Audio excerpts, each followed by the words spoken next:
क्या आपको पता है जियोग्राफी के ऑब्जेक्टिव क्वेश्चन जो हर साल ही ना पेपर में पूछे जाते हैं या बोर्ड एग्जाम में पूछे जाते हैं, वो आपको पहले मिल जाए तो कैसा रहेगा। तो चलिए शुरू करते हैं वीडियो को बिना किसी देरी के। तो उससे पहले हमारे चैनल को आप लाइक सब्सक्राइब एंड शेयर भी कर देना। तो चलिए आज हम शुरू करते हैं अध्याय 2 विश्व जनसंख्या वितरण और घनत्व और वृद्धि। तो चलिए इसके हम सबसे मोस्ट क्वेश्चन करेंगे objective question, 50 most important object question जो पेपर में हर बार आते हैं एंड हर बार दोहराए जाते हैं। तो बिना स्किप किए वीडियो को देखो, और स्किप किया तो आपका एक नंबर भी बहुत महत्वपूर्ण होता है तो वो कट सकता है। तो बिना स्किप किए वीडियो को देखो लास्ट तक जरूर, और मैं अच्छे से समझाऊंगा, ठीक है। तो पहला क्वेश्चन है आपका कि जनसंख्या बताने का अर्थ क्या है। तो जनसंख्या बताना यानी कि जनसंख्या का बंटवारा, मतलब ठीक है, तो वो फैलाव, ठीक है, जनसंख्या का फैलाव मतलब कि जनसंख्या का फैलाव, ठीक है। पूछ लिया जाए आपका बोर्ड एग्जाम में कि जनसंख्या वितरण का अर्थ क्या है, तो क्या है जनसंख्या का फैलाव, ठीक है। अब चलते हैं दूसरे क्वेश्चन की तरफ। अब विश्व की कितनी जनसंख्या का लगभग कितना प्रतिशत एशिया महाद्वीप में निवास करता है। मतलब कि पूरे वर्ल्ड की जो मतलब लोग हैं, वो मतलब जो लोग या व्यक्ति हैं वो एशिया महाद्वीप में कितने रहते हैं तो वो 60% रहते हैं अपने, ठीक है। 60% लोग रहते हैं वो एशिया महाद्वीप में, ठीक। अब चलिए तीसरे नंबर का क्वेश्चन, जनसंख्या घनत्व किससे मापा जाता है। जनसंख्या घनत्व मापा जाता है प्रति वर्ग किलोमीटर प्रति वर्ग किलोमीटर में रहने वाले व्यक्तियों की संख्या को हम कहते हैं क्षेत्रफल में, मतलब रहते हैं उसे हम कहते हैं जनसंख्या घनत्व। एक बार और समझ लो अच्छे से, प्रति वर्ग किलोमीटर स्क्वायर क्षेत्रफल में रहने वाले व्यक्तियों की संख्या को हम बोलते हैं जनसंख्या घनत्व, ठीक। तो चलिए अगला और चारवां, सबसे अधिक जनसंख्या घनत्व वाला देश कौन सा है। मतलब कि सबसे अधिक जनसंख्या घनत्व, मतलब घनत्व पूछा है ना कि यहाँ पर जनसंख्या, ठीक है। तो वो हो जाएगा अपना मोनाको, ठीक है। तो जनसंख्या की बात करें तो उसमें हो जाएगा अपना चीन, ठीक। और विश्व की सबसे घनी आबादी वाला महाद्वीप है, मतलब कि विश्व की सबसे, अभी आप वर्ल्ड के मैप में देखना वहाँ पर होगा एशिया महाद्वीप। तो वहाँ पर आप देखना कि यहाँ इतनी एरिया में पूरा क्राइटेरिया में एशिया रहता है, इसमें एशिया महाद्वीप में सबसे ज़्यादा लोग रहते हैं, ठीक है, मतलब कि आबादी। चलिए नेक्स्ट, जनसंख्या वृद्धि का अर्थ, जनसंख्या वृद्धि का अर्थ कि मतलब कि जनसंख्या का बढ़ना, वृद्धि यानी बढ़ना, ठीक है, मतलब लोगों का बढ़ना। जनसंख्या घनत्व को क्या दर्शाता है, मतलब जनसंख्या घनत्व क्या दर्शाता है। तो जनसंख्या मतलब दर्शाता है प्रति वर्ग किलोमीटर में, जब मैंने अभी बताया था आपको, प्रति वर्ग किलोमीटर में रहने वाले लोगों को जनसंख्या कहते हैं, ठीक है। तो ये हो जाएगा अपना प्रति वर्ग किलोमीटर में, ठीक। तो ऑप्शन नंबर बी आपका सही है। और 8वें क्वेश्चन की ओर, निम्न में से कौन सा जनसंख्या वृद्धि को प्रभावित करता है। मतलब कि जनसंख्या की वृद्धि में तो उपयुक्त सभी, ठीक। और विश्व में सर्वाधिक जनसंख्या वाला देश कौन सा है, तो वो मैंने अभी बताया था, विश्व में जनसंख्या की पूछे तो चीन हो जाएगा, ठीक। पूछ लिया जाए आपका बोर्ड एग्जाम में कि विश्व में सर्वाधिक जनसंख्या वाला देश कौन सा है, तो वो आपका हो जाएगा चीन, इसे अच्छे से याद रखना, ठीक है। निम्न में से किस क्षेत्र में जनसंख्या घनत्व न्यूनतम है, न्यूनतम यानी कम या अत्यधिक कम, ठीक है। तो वो है सहारा मरुस्थल, ठीक। अब आप लोग बोलोगे मरुस्थल क्या होता है। मरुस्थल यानी होता है जहाँ पर पानी ना हो, ठीक है, मतलब सूखी जगह या बंजर जमीन, ठीक है, जैसे रेगिस्तान मान लो आप, ठीक है, एग्जाम के लिए। अब थे 11वां क्वेश्चन, जनसंख्या घनत्व कम होता है, मतलब वो है मरुस्थलों में, मैंने बोला ना अभी कि जनसंख्या होता है कम कहाँ, ऐसे रेगिस्तान में चले जाओ, वहाँ पर तुम कई किलोमीटर 1000 किलोमीटर देख लो तुम, वहाँ पर लोग नहीं रहते, ठीक है। ओनली वो घूमने जाते हैं, वो तो सबको पता है दुबई में हैं। आप बोलेगे सर दुबई जाएंगे हम घूमने, तो हाँ, तो दुबई जा सकते हो आप घूमने, हैं। तो वहाँ पर मतलब कि मरुस्थलों, मतलब कि रेगिस्तानों में या सूखी जमीनों पर लोग नहीं रहते, क्योंकि वहाँ पर पानी नहीं रहता है, और पानी के बिना आदमी मर भी जाते हैं। तो आपको पता होगा कि पानी बहुत जरूरी है, इसलिए मरुस्थलों में नहीं रहते हैं। और जनसंख्या वितरण में विविधता का मुख्य कारण, जनसंख्या वितरण में विविधता का मुख्य कारण विविधता यानी कि अलग अलग रूप होना, ठीक है, भौगोलिक दिशाएं, अलग अलग रूप होना, ठीक है, विविधता का यानी। इसका जनसंख्या वृद्धि की गणना किससे की जाती है? तो वह मृत्यु दर, जन्म दर और मृत्यु दर, ठीक है। जब जन्म दर और मृत्यु दर की गणना किससे की जाती है? जनसंख्या वृद्धि की जनगणना किससे की जाती है? वो जन्म दर और मृत्यु दर है। मतलब 10 बच्चा पैदा हुए और 10 मर गए हैं, तो 0 बच्चा बचा, तो इससे ऐसी बच्चे की जनगणना होती है, ठीक है। कौन सा क्षेत्र अत्यधिक जनसंख्या घनत्व वाला है? मतलब कौन सा क्षेत्र अत्यधिक जनसंख्या घनत्व वाला है? वह अपना गंगा यमुना का द्वार, ठीक। क्योंकि नदी नदी के किनारे आदमी रहते हैं, क्योंकि वहाँ पर जल की उपलब्धि होती है, ठीक है। तो आदमी को पानी की व्यवस्था मिलेगी तो आदमी वहीं पर रहेगा, ठीक है। तो आपसे पूछ लिया जाए बोर्ड एग्जाम में कि बताओ कौन सा क्षेत्र अत्यधिक जनसंख्या घनत्व वाला है? तो वह आपका गंगा नदी, ठीक है। गंगा नदी के सबसे सबसे ज़्यादा अधिक रहते हैं गंगा नदी के किनारे, ठीक है। तो गंगा नदी अच्छे से याद रखना, ठीक है। गंगा यमुना सबसे मुख्य रहेगी, इसमें से रहेगी गंगा। जनसंख्या वृद्धि की दर को दर्शाने के लिए प्रयुक्त शब्द तो है ग्रोथ रेट। ग्रोथ यानी बढ़ना, ठीक है, या विकास होना भी बोलते हैं। और निम्न में से कौन सा प्रवास का कारण नहीं है? प्रवास यानी कि एक जगह से दूसरी जगह जाना, वो किसी आर्थिक स्थिति के कारण हो सकता है, रोजगार प्राप्त करने के लिए हो सकता है, शिक्षा के कारण भी हो सकता है, ठीक। लेकिन खेल प्रतियोगिता के लिए नहीं हो सकता। तो ऑप्शन नंबर डी हो जाएगा, ठीक है। जनसंख्या का असमान वितरण मुख्य रूप से किस कारण से होता है? आप बोलोगे असमान वितरण क्या होता है ये? तो असमान वितरण ऐसा होता है कि एक चीज मतलब कि मतलब कि वहाँ पर चेंज रूप एक हो और मतलब अलग अलग दिशाएं हो, ठीक है।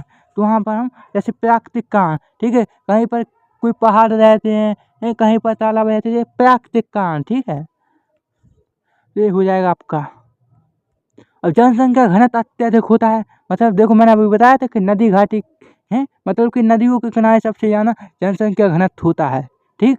अच्छे से याद रखना ये वाला। और विकासशील देशों में जनसंख्या वृद्धि अधिक होती है, बिल्कुल, क्योंकि विकासशील मतलब कि जहाँ पर विकास हो, जैसे कि अभी आप टेक्नोलॉजिकल जापान को मान लो, कितना विकास कर रहा है वो, ठीक, कर रहा है कि नहीं है टेक्नोलॉजिकल जापान, क्योंकि यहाँ स्वास्थ्य सेवाएं अच्छी होती हैं, इससे आदमी बीमार नहीं पड़ते हैं। और अपन से बहुत आगे है अभी जापान, समझ 50 साल आगे हैं। तो वहाँ पर अच्छी अच्छी सेवाएं उपलब्ध होती हैं, जिससे अब भी लोग बीमार नहीं पड़ते हैं, ठीक। तो इसीलिए विकासशील देशों में जनसंख्या वृद्धि अधिक होती है, क्योंकि वहाँ स्वास्थ्य सेवाएं अच्छी होती हैं, वहाँ खान पीन भी अच्छे होते हैं वहाँ के, ठीक। तो ये अच्छा कल्चर भी होता है, तो ठीक, अच्छे से याद रखना। आप चलिए नेक्स्ट देखते हैं, नेक्स्ट क्वेश्चन। तो जनसंख्या बताने के सामाजिक कारणों में से कौन सा नहीं है? मतलब कि सामाजिक, मतलब देखो धर्म अपना सामाजिक में आता है, ठीक है, सामाजिक में, संस्कृति अपनी सामाजिक, जाति भी सामाजिक में, लेकिन पर्वत श्रृंखला ये प्राकृतिक में आता है, ठीक है। तो ये नहीं होगा अपना प्राकृतिक, पर्वत श्रृंखला हो जाएगा, ठीक है। शून्य जनसंख्या वृद्धि किस दशा में होती है? शून्य जनसंख्या यानी कि जीरो जनसंख्या, वहाँ पर जनसंख्या ही ना बढ़े, ठीक है। तो ऐसा इस कारण होता है मृत्यु दर के कारण, ठीक है, मृत्यु दर के कारण होता है अपना जन्म दर और मृत्यु दर। जैसे कि 10 बच्चे पैदा हुए और 10 ही मर गए, तो मतलब कि 0 बच्चा बचा, तो उसको जून शून्य जनसंख्या वृद्धि वो इस दशा में होती है, ठीक है। कि 10 बच्चे पैदा हुए और 10 ही मर चुके हैं, तो इसमें शून्य जनसंख्या वृद्धि ऐसी दशा होती है, ठीक। कौन सा देश जनसंख्या वृद्धि को नियंत्रण करने के लिए एक बच्चा नीति अपनाता है? तो वह चीन। यह चीन सबसे देश की सबसे ज़्यादा पॉपुलेशन वाला देश है, यहाँ सबसे ज़्यादा लोग होते हैं, ठीक है, अच्छे से याद रखना। और उच्च घनत्व वाले देशों में से कौन सा देश नहीं आता है? तो वो है ऑस्ट्रेलिया, क्योंकि ऑस्ट्रेलिया मतलब सही घनत्व वाले देशों में नहीं आता है, ठीक। डेमोग्राफी शब्द का संबंध, अब आप डेमोग्राफी का समझ लो थोड़ा, ठीक है। डेमो का मतलब होता है लोग, डेमो, डेमो का मतलब होता है लोग, और ग्राफी का मतलब होता है अध्ययन करना है, तो जनसंख्या का अध्ययन से, ठीक, या लोगों का अध्ययन करना, ठीक है, या जनसंख्या अध्ययन से, ठीक। और इसका किस महाद्वीप की जनसंख्या सबसे कम है? तो वह ऑस्ट्रेलिया, अभी मैंने बताया था। किस महाद्वीप की जनसंख्या सबसे कम है? तो वह ऑस्ट्रेलिया।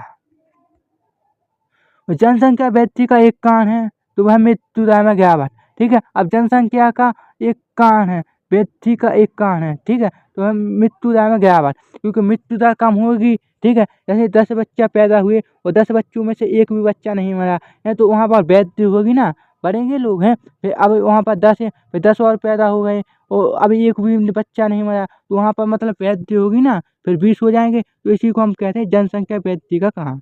ठीक है, कि मृत्युदय ना होना, मृत्युदय में गिरावट आना। विश्व की कुल जनसंख्या का लगभग कितना प्रतिशत उत्तरी गोलार्ध में निवास करता है, मतलब कि उत्तरी गोलार्ध में रहता है, तो वह 80%। ठीक है, अपना 80% आदमी या जनसंख्या अपने उत्तरी गोलार्ध में निवास करती है, बाकी 20% अदर उसमें दक्षिण पश्चिम इस चीज़ों में करती है निवास, मतलब लोग। निम्न में से निम्न में से किस देश का जनसंख्या घनत्व बहुत कम है, वह कनाडा। कनाडा का जनसंख्या बहुत कम है। ठीक है, अबे यार कहाँ निकल। हाँ, जनसंख्या का आसमान वितरण प्रभावित होता है, वह उपयुक्त सभी। ठीक है, आपसे पूछ लिया जाए कि बताओ जनसंख्या का मुख्य कारण, जनसंख्या का आसमान वितरण प्रभावित होता है, तो वह प्राकृतिक कारणों से, आर्थिक कारणों से, सामाजिक कारणों से, उपयुक्त सभी, तो उपयुक्त सभी हो जाएगा, इन सभी कारणों से होता है। ठीक, उच्च जनसंख्या घनत्व वाले क्षेत्र होते हैं, वह नदी घाट है। ठीक, उच्च जनसंख्या मतलब कि जहाँ जनसंख्या सबसे अधिक रहती है, घनत्व मतलब कि जनसंख्या घनत्व अधिक हो, तो वह नदी घाटियाँ, क्योंकि वहाँ पर पानी रहेगा तो लोग भी रहेंगे। अब नेक्स्ट क्वेश्चन, बर्थ रेट का अर्थ है तो वह प्रति 1000 लोगों पर जन्मों की संख्या, मतलब कि 1000 लोग हैं। ठीक है, और 1000 लोगों पे अभी 10 बालक और पैदा हो गए हैं, तो वो अपनी बर्थ रेट 10 हो जाएगी। ठीक, ठीक, ऐसे इसको होते हैं 1000 लोगों पर जनसंख्या, मतलब कि जन्मों की संख्या। ठीक है, अभी 1000 लोग हैं और उस पर 10 बच्चे और पैदा हो गए, तो बर्थ रेट कितना हो जाएगा अपना 10। ठीक, तो ऑप्शन नंबर आपका भी सही हो जाएगा। अब निम्न में से कौन सा देश अत्यधिक जनसंख्या घनत्व वाला है, मतलब कि जनसंख्या घनत्व वाला है, वो है बांग्लादेश। यहाँ जनसंख्या घनत्व बहुत अधिक है, बांग्लादेश। चलो नेक्स्ट क्वेश्चन, निम्नलिखित में से कौन सा प्राकृतिक कारक है जो जनसंख्या को प्रभावित करता है, वो है जलवायु। क्योंकि भाई जलवायु कन खराब रहेगी तो आप बीमार पड़ोगे, जलवायु कन अच्छी रहेगी, नेचुरल रहेगी, तो आप स्वस्थ रहोगे। हैं, तो ये भैया बहुत जनसंख्या को प्रभावित करता है। ठीक, अरे यार कहाँ हाँ, अंटार्कटिका में जनसंख्या क्यों नहीं पाई जाती, मतलब कि अंटार्कटिका में, अंटार्कटिका के देश में जनसंख्या क्यों नहीं पाई जाती, तो मैं बता दूं आपको को कि ये सबसे ठंडा प्रदेश है, दुनिया का एंड वर्ल्ड का सबसे ठंडा प्रदेश है, और यहाँ पर हमेशा बर्फ बर्फ जमी रहती है 12 माही। ठीक है, मतलब कि 12 महीने ही यहाँ पर बर्फ जमी रहती है। ठीक, और यहाँ बहुत ठंडा होता है, अगर कोई आदमी जाएगा ना तो मर जाएगा, तो इतना ठंडा होता है, तो यहाँ अत्यधिक ठंडा होता है। ठीक है, आप अच्छे से याद रखना कि अंटार्कटिका में जनसंख्या क्यों नहीं पाई जाती है, तो क्योंकि ये अत्यधिक ठंडा होता है, और दुनिया का सबसे ठंडा प्रदेश माना जाता है अंटार्कटिका को। ठीक, यहाँ वैज्ञानिक जाते हैं ओनली रिसर्च करने के लिए, नॉर्मल आदमी नहीं जा सकते यहाँ पर। ठीक, तो ये भी बात याद रखना आप। और जनसंख्या अध्ययन को क्या कहते हैं, मतलब जनसंख्या को अध्ययन को डेमोग्राफी, मैंने अभी बताया था ऊपर के नहीं। ठीक है, डेमोग्राफी कहते हैं। अधिक जनसंख्या घनत्व से क्या समस्या उत्पन्न होती है, तो वह जन संसाधनों संकट। ठीक, और जनसंख्या वृद्धि दर बढ़ने का मुख्य कारण है जन्म दर में वृद्धि। ठीक है, अब जैसे जब कहीं जन्म होगा, जैसे 10 आदमी हैं और वहाँ पर 2 आदमी और जन्म, मतलब कि 2 बच्चे और जन्म हो जाएंगे, हैं, तो वहाँ की वृद्धि 12 हो जाएंगे, वो वहाँ की वृद्धि हुई कि नहीं है। 10 थे पहले, अब 2 और बढ़ चुके हैं, तो वृद्धि हुई, तो उसे बोलते हैं जनसंख्या वृद्धि दर बढ़ने का मुख्य कारण। मिग्रेटोन्स का, तो इसका मतलब होता है स्थायी आवास परिवर्तन। ठीक है, आवास यानी होता है रहने की जगह। किस महाद्वीप का जनसंख्या घनत्व सबसे कम है, तो मैंने अभी बताया था ऑस्ट्रेलिया का सबसे कम है। ठीक, जनसंख्या वितरण में असमानता असमानता किससे अधिक प्रभावित होती है, जलवायु स्थल रूप। ठीक, जलवायु और स्थल रूप। अब पूछ लिया जाए बोर्ड एग्जाम में कि बताओ जनसंख्या वितरण में असमानता किससे अधिक प्रभावित होती है, तो वह जलवायु व स्थल रूप। ठीक, विश्व जनसंख्या वृद्धि का सबसे तेज समय रहा, तो वह 20वीं सदी। आपका ये भी पूछ लिया जाता है कि विश्व में जनसंख्या वृद्धि का सबसे तेज समय कौन है, मतलब कि किस सदी में सबसे तेज वृद्धि हुई जनसंख्या में, तो वह 20वीं सदी में। ठीक, और कौन सा देश जनसंख्या नियंत्रण में सफल रहा, तो मतलब कि कौन सा देश है जो जनसंख्या में सफल रहा, तो वह भैया चीन। सबसे ज़्यादा पॉपुलेशन इसी देश की है, वो है चीन। ठीक है, तो कौन सा देश जनसंख्या नियंत्रण में सफल रहा, तो वह चीन चीन चीन। ठीक, अच्छे से याद रखना। और नेक्स्ट है, निम्न में से कौन सा सामाजिक कारक है, तो वह शिक्षा, क्योंकि शिक्षा सामाजिक कारण है, क्योंकि शिक्षा लोगे तभी तो सामाजिक कर पाओगे राजनीति है।